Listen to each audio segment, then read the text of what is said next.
Rema Namakula akakasiza ekiri wakati we ne Eddy Kenzo akatambi wama ogenda kubanga okafuna ate Masawo David Utaro naye wama ebipya mbino ogenda kubanga nabyo obyerabirako Masawo Shiba Kalungi muyina ate mu bujjuvu Zambali Brass y'omukasa finally naye ate avudde ku lujja Tamale Junior abajjuge bakazaako erya Sister Junior bananga ate mu bufumbo anobyeyo nga n'omwezi tegunnawera Chosen Becky naye ayina kyagamba Masawo omugamba mutya mwansibe mutya bantu bange kansubire nti muli bulungi ba mikwano nga enkola yaffe mbasaba video eno mugimpeere like era ninsaba gwe wenna atanaba kusubscribinga wano ku Sylvia News Extra nti mukwano subscribinga era onyigene mu notification bell limesi wanga byonna byemba nteekayo wano ku Sylvia News Extra nenyongera okusabira mwenna abalwadde abakosefu tisaba ekisa kya Mukama ate kibatuukeko ba mikwano Sheikh Ashraf omusomi w'edduwa onono ng'akola ku nsonga z'amaka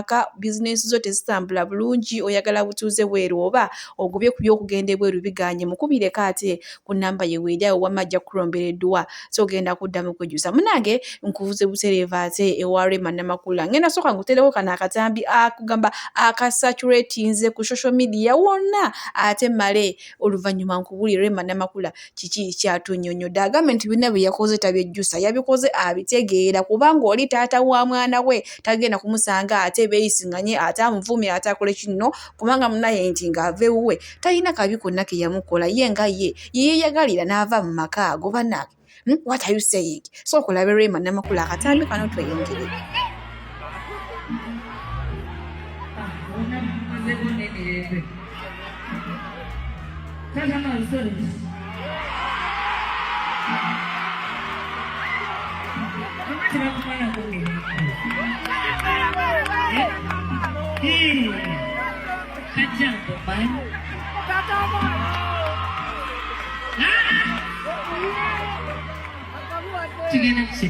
Munange abamu basanyuse oluvannyuma lw'okulaba akatambi ako ate abalala banyiiza jjukira alina paati gye yagambidde nti mami aliwa mami wayise naye ho ne bagamba Rema Namakula akamanyiiro oyinza otya okuyita mukyala munno kale wokitwalanga mujja wombu mami aliwa munnaye kati ne weebuuza abantu mwagala kini naye era mu byonna Amasina annyonnyola n'agamba nti ye ne we munaakola mutya Eddy Kenzo tajja kumuvaako nti ate ekisooka bo bamukwano sooka olaba akatambi kano tweyongereyo ate nagalero manyi bagamba munnanga abaagaana tusangawo kikyate amazzi gakulukutira gye gaali gakulukutidde ate ekisefuliya kye wali ofumbiddemu tukiyita nga kitamutamu sooka olaba akatambi kano Rema Namakula ate nga bamubuuza biki bye yaddamu taata wa Aamal sikina mbuzibu Kenzo taata Aamal kati olamuyitanga ndi ku stage munyiike oli taata Aamal era munnange ne mba musanze mubuuzaako nti munnange oli otya taata osiibye otya bwe mmala ne ŋŋenda ewa jjajji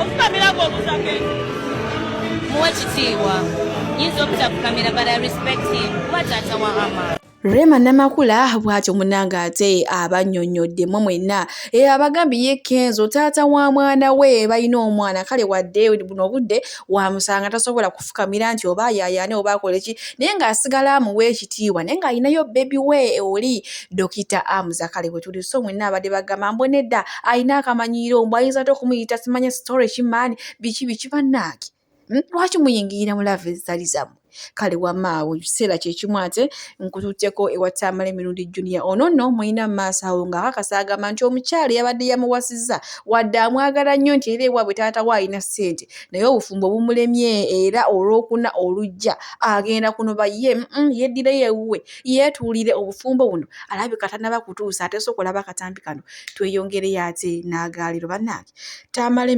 Junior olemwa sooka okalabi ate tusobola okweyongerayo munange abantu babadde basanyuse nga bagamba oti olunno oba sisita obuvuddeho kati ofuuse omusajja ajjudde munange weebale Tamale Junior naye maama omuntu gwe mwayozayoza nga abyegaye nja kuba nnobye mukwano aye nsaagala kunja famira Junior obufumbo bwakulema ebunnemye jangu mpase kale mwemuddeyo ne mutusinikira ebinyo do you know what we go through in these marriages agwaina obufumbo obuteredde Katonda yeebale amuhamudulira obwaffe buganye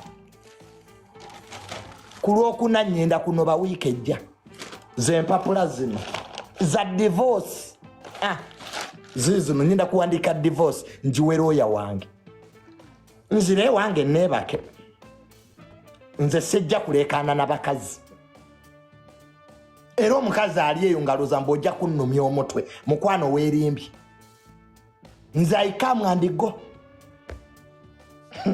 golabika Junior tomanyi aikamwandigo nze kasita malo kaminganga nyenda era oyo omwala amutwayire Bridget anjagala tata wayina sente namge nja kufumbirwayo wiki 2 nyene nkola ebirala kati obantu awo nno wetutuusa ate kusaidiza Tamale mirundi Junior ndowooza munnange tumuzizeyo mu bwa sister omanyi tubayo twawumugyeko ne kati alabika akyabwagalira ddala ono nno ogwa naye mulaavu nga weesibye 2 kugamba wobanga ogenda kuyingira mu mutima gwe ndowooza oyingizayo kagalo kana akasooka wenna ekitundu ekisigadde n'okirekayo ndowooza mubiwulidde ebintu byayogedde ye agambye olw'okuno olujja agenda kunoba terugenda kumuleka mbufu mutuusa munnange omukyala alabika emirimu amuwa mingi kale bwe tweyongerayo ne Jennifer Fulufiga Nakangubi onono muyina maaso wano ng'atabukiddeawo bonna abagamba mb'otamanyi luzungu era munnange takomyoka abagambe mumwe n'abamusekeera mmwe basiru wabula ye si ye musiru omukazi atabuse nno obulala katambi ng'ayina maaso wannawe sooka ate weerabireko mukwano tusobole okweyongerayo n'agaleero anti Fulufiga ye tayagala kusemba nakyo okulemerwa ati lisikaayo noona naye nga yeetasembe nakyo sokola abakatambi kati gonsirako oluzungu nza muno nte quiet lwaki ongamba njogero naye kuba embogo nemunsekerera era ogikubye kati kunze namwani musiru era ogisabudde am I stupid era ojongedde era njongedde kati bwe tweyongerayo ne Hajati Zula wamu ne bba Haji Ali agambibwa nti yakwata omwana omuto Nisha atannaba kwetuuka munange wenjogera ye Hajati Zula omusango gumaze omufuukira akabasa era ng'olunaku lw'okoosa jjo bw'atyo munange yapanzeyo ba Hajati be 3 ne bagenda ku poliisi wali ekigo we baasibira Haji munange ne bagamba abasibe tukkiriza mutusonyiwe muganda waffe Haji omwana yamukwata naye tusaba bino ebintu mubijje mu public ne muganda waffe mukole kimumute era kyonna kye mutusaba tugenda kukibawa munnange nabo abapoliisi kye baakoze nga bakubira famire ya Haji Ali nga bagamba kituufu omwana mukkiriza mwenna famire omwana omusajja yamukwata munnange famire olwabitegedde ng'eyimukiramu ng'egenda ng'ekuŋŋaanya baganda ba Haji bonna abawala nga bakola kiki nga bagenda ku poliisi munnange bageze okusanga Hajati Zula apanze ba Hajati 3 ate munnange basobole okwongera okuttattana ate erinnya lya Haji kale bwe tuli byonna byennabanfunye nja kujja ate wama mbatuuseeko bwe tweyongerayo ne Zambaali Brass y'omukasa onono nga munnamasaka munnange era nga bw'atyo olunaku lwo gye yagambye ate lwaki nedda n'emyaka gigenderedde ekintu kyange kankifuula official nga olaba wama omukolo gwanyumye okuzaama naye nga munnange weebale kulikira ddala kale bwe tweyongerayo munnange ate ne Model Music onono ayina ka message kawamu mwenna abakyala abafumbo abasibirira babba bamwe emmere ku mirimu ngenda kubanga nkutuusako kana akatambi nange musobole okwerabireko ate tweyongereyo ba mikwano wama n'agaleero naye nga munnange ekintu kyayogedde kituufu atali mwana muto lwaki obeera omusibira emmere mbwagitwala agiriire ku mulimu bw'atuukayo n'agiwa ba Amina n'agiwa ba Aniti ate n'abitegeera ng'onyiiga sookola aba akatambi kano maama laavu tijjo weebale okeera nnyo matulutulu omusajja wamugulira Tiffany okeera n'osiika amagi n'okola kakyayi akalimu omubisi gw'enjoki n'omusalirako kawoova n'oteekako sosegi n'ebirala n'obimuwa agende aliire ku mulimu amawulire amalungi gaagano bajjaali abaakola nabo be bamalawo akamera ako era bakutenda nfumba teweewuunya nti DC zikomawo bazoozezza bakutenda nfumba akamera ako akalya nabo n'oluusi okukabalekera n'atakakombako banyiridde lwakubeera gwe bawuba obubina mu office y'abalo lwakubeera gwe banyiridde akamera ako ne juice gwokola ow'ekitaffeeri ku nkya akakatijjo omusajja muleka analya ku mulimu lwaki mubapakingira emmere maama nga abaana abato n'opakingira omwana breakfast Modo music bwatyo munanga ate bwalabudde abakyala ne bannange ddala abakyala nga sikajanja. Kiki ekikuweesa emmere omusajja nti agenda agiyigire ku mulimu oba owulire omufaako nyokera omufumbirire ewaka.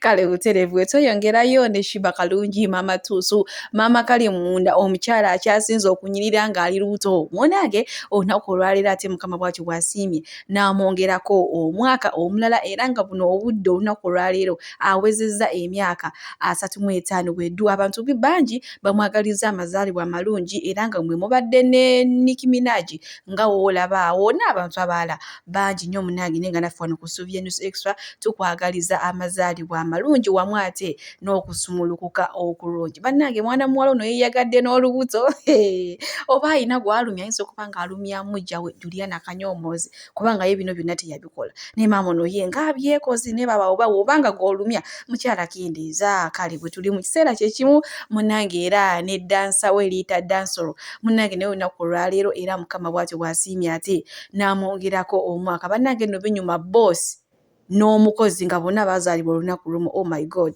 kwegamba wamma byebiri ate mu side ezeeyo. Kale naawe liita dansolo twagaliza ate amazaalibwa amalungi. Butereevu tweyongeddeyo munnange n'abasibe abasibe 16 okuva mu kkomera ekkulu ery'Embalala be bamu ku bayizi 52 ate abatandise ebibuuzo byabwe ebyakamalirizo ebya siniya ey'omukaaga awo ku Gracious Secondary School era ng'omukulu w'essomero lino Kasanga Elvis agamba nti ye takiyina mbuzibu abasibe okubagatta n'abaana be ate okukola ebigezo era agambye nti ye abasabira birungi bayite ebigezo byabwe obulungi. Kale olengera omukisa gwa Mukama oyinza okuba nga baakusiba emyaka 35 naye munnange ebintu bya Mukama byewuunyisa bagenda okulaba gwe baasiba ate ng'avuddeyo na diguli avuddeyo nga looya saawa zino. Bannange wetuli kale mu kiseera kyekimu bwe tweyongerayo n'ekyoza ne Becky munnange waliwo akazannyo ka challenge kaliyo ku TikTok akagamba once said kati munnange ekyoza ne Becky muyina maaso wano ng'ate ali mu kazannyamuko n'abaana be sobola okalabe katini nnyo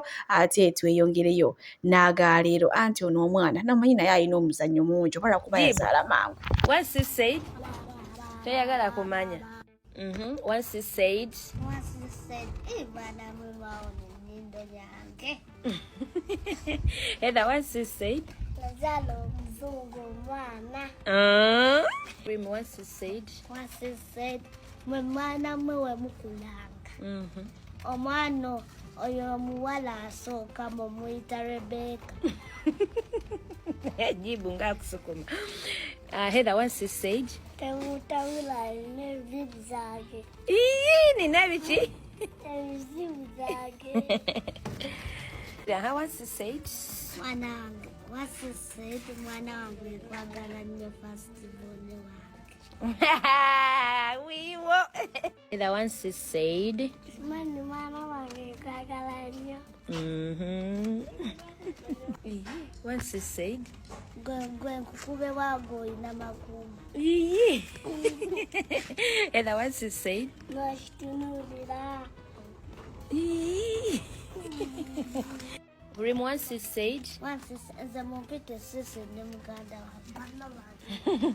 And once said bana bange bagala nnyo. I know. Wenkuzaako katono ewa Sister Junior ono n'omunange nga amaze okulangirira butereevu nti singa omukyalo ono gwe yafunye tatuukiriza ye nga ye byayagala kumuwa agenda kuddukayo muyina maaso wano ng'asoma biki byayagala. In case Bridget Maz amutwayirwe wants to marry Junior again, he must pay 5 million cash. Benefits ez'obufumbo. Junior is entitled to upkeep. Ninofuna upkeep. What's a 5 million per week? Junior is entitled to full package of sex. Ako kankagumize ako kake kasinga obukulu. Junior is entitled to full package of sex. Okwegadanga okutaliiko kikomo. Mwe muli eyo mubonaabona ffe kati obufumbo bwa contract marriage za contract muzirabye baana bange akitegedde kubirako mukama engalo ez'amaanyi saba ogenze mulinde mukatono mabayiro kwebali bangi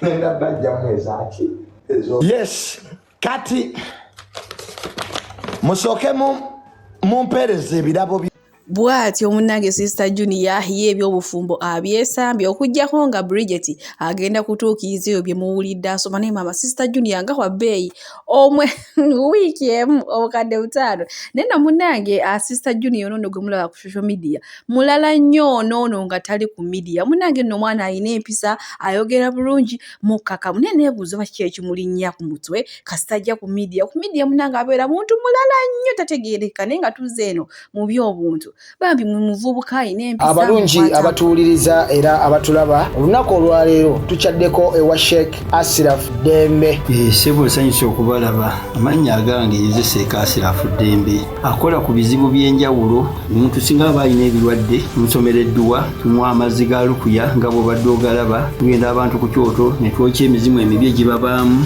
n'okulomba edduwa abantu singa abeera ng'ali wano atuuse sobola okumulombera edduwa ne waba atatuuse nga mpadde amannya ge ngaali wala neetaase enamba yange yeeno eri 0707763711 nammwe bannyinaffe abali ebweru oyagala okuba nti oyagala okulombera ku dduwa ng'olina ebizibu viza zibuze amaka gakolongotana sente zikola zimpita mu ngalo ojja kumpeereza ekifaananyi kyo n'amannya go ebyo byokka bijja kummala nja kukulombera edduwa ojja kutereera olunaku olusembayo mu mwezi mba n'edduwa eyawamu ffenna n'abalwadde bange abakadde n'abapya. Salaamu alaikum warahmatullahi wabarakatuh.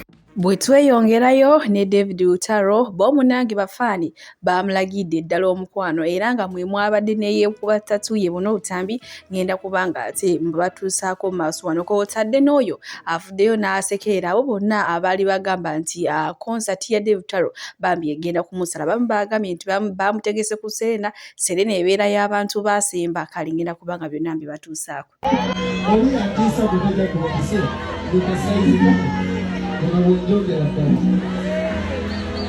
Alikukwatako baby ndowe bali musanga kiruka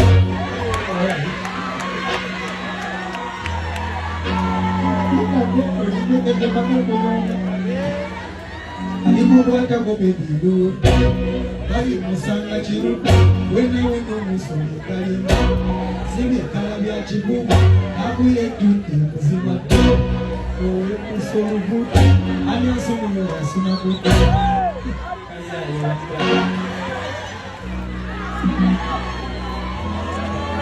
ani asomulira sinabuti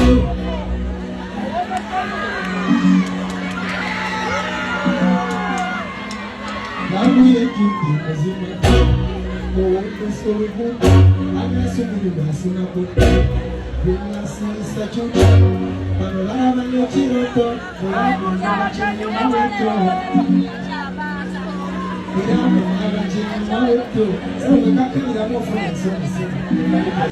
Wabula bannange abakyala ne David Utaro era nga mu kiseera kyekimu waliwo neyeekuba ttatu ya David Utaro ku mugongo bannange nolaavu so okulaba akatambi kano ate tusobole okweyongerayo bamikwano n'agaliiro baanaayi.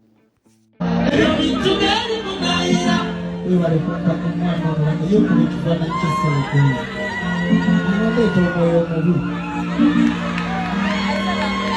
you so much.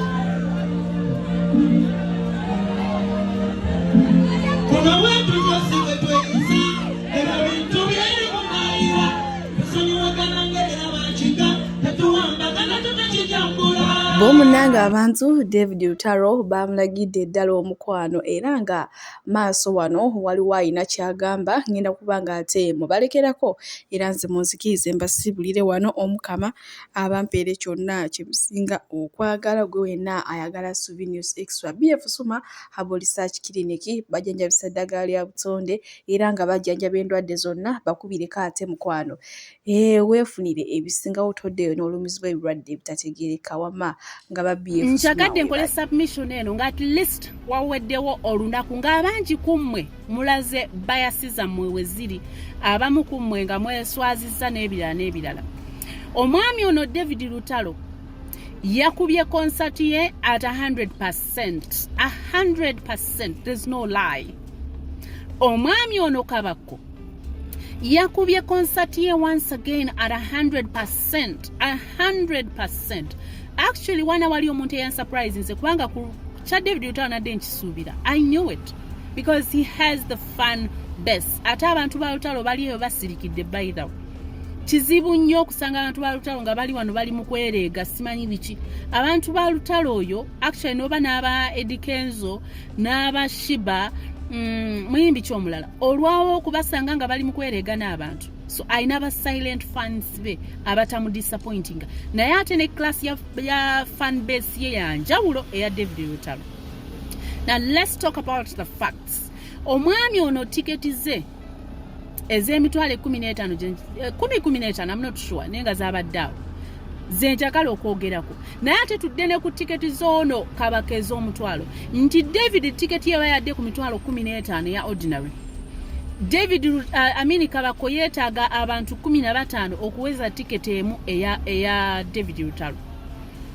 Ekitegeeza nti Lutalo yajjuzizza naye ate yajjuzizza nnyo. Kabaka yajjuzizza naye tukomaga nti Kabaka yajjuzizza tetwongerako nnyo. Lutalo yajjuzizza nnyo emirundi 8. Ekyo kye bayita business.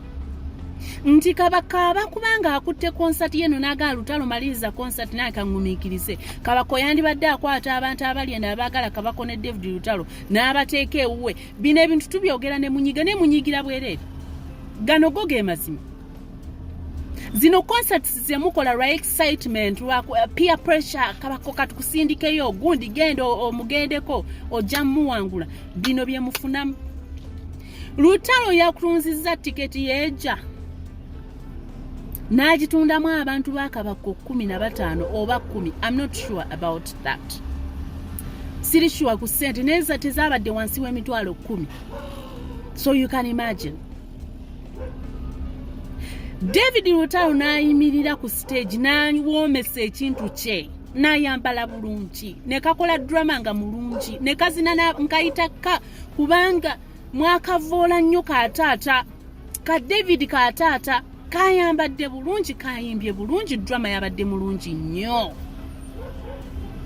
Bwe tudda ku side ya Kabaka nti bw'oba oyagala omuntu abuuka n'omutima gwo n'owulira nga bagenda kuguyuza gwe wadde olina okubeera ewa Kabaka. Nti kuba kubuuka gaba maanyi mangi kuba kwetala basically kuba kutuuyana ewa Lutalo tebyabaddeyo. Bw'otunuulira abantu ababadde ku concert once again babadde bantu babitiibwa bantu bambadde bulungi bali very decent emyenge banywa gya bbeeyi. I mean it was class after class after class. Cream de la cream and that is David Lutalo. I would like to give it to you, actually the both of you. Nenga sinnabawa bimuli byammwe njagala mutegeere buli omu waagwa. Tosobola kukwata ne bakuteeka ku legend. Honestly speaking Ugandans babaagala naye si basiru bavaluing essente zaabwe. So gobayo omuntu akutuma naga nti kubanga owagira principal era principal ajja kukwata tiketi yakolebwa ati nti I will be there, so then people are coming, you're going to lose a lot. This is business, it's not a joke. Mukola decorations, mukola tents ezo mwina, mukola gundi sound emizindala abayimbi ne muleeta na biki. It is so expensive. So gorache ekintu okikola ng'okikozesa peer pressure. Katugende tubaswaze tubakube. Lutalo, this is my conclusion. Lutalo yabakubye hands down and that's for a fact. Bwe muddamu okukigezesa kino bwekiti mugenda kubanga ate mufunye obuzibu amaanyi nnyo. Tulindirira Big Eye eyateekayo concert n'abakadde ne bateekayo omuli Haruna, omuli Afrigo Band, omuli Hajaruna by the way n'abalala. Era Big Eye yajja n'abuuza nti why now? Bino bikyate byendaba. Byolaba bye bituufu ddala. Go and do the music. Muve mu ntalo muleke kuddawo okwekaabya maziga mukole music Uganda. Nze musawo Namaganda Silvia era nga ndi musawo omutendeke ate era nga nkola n'ekitongole kyebayita Bright Future Superior Unique Manufacturers ebirungi kikola eddagala erya habo nga lirya 100% natural. Alina osteoporosis, alina rheumatoid arthritis, alina ebirwadde eby'emitawaana bya joints, omugongo, afunye accident, bannange byose byenjawulo. Kaddio kitegeeza omutima, fasitula kitegeeza era olina omuntu takyajjukira ebijjavudde oluusi yeerabirayo, alina alzheimer's, memory loss, olina omwana takola bulungi mu kilaasi, bannange omuliza akyankalana eddagala likola bulungi ku baana. Tulina mu katinga kano bayita prostate relax. Kano akadagala kayamba abaana okutangira prostate cancer, kabayamba alina prostate enlargement. Bannange olina kansa atandiikiriza ali mu stage esookuba ey'okubiri, mugambe oba sisitawo oba bratawo oba mukwano mugambe ajja kusa akadala kafe kano tagenda kuddamu kulowooza ku ebyo ebirwadde. Enkwaso ze tezimala, kamuyamba okuyingiza enkwaso ze nokuzikyawo. Bannange tulina expowerman wabanga alina enkwaso ze tezimala, kano kayamba okuyingiza enkwaso ze. Afuna premature ejaculation bwaba tuse mu kisaawe amala mangu, kano kandida oba any harmful bacterias.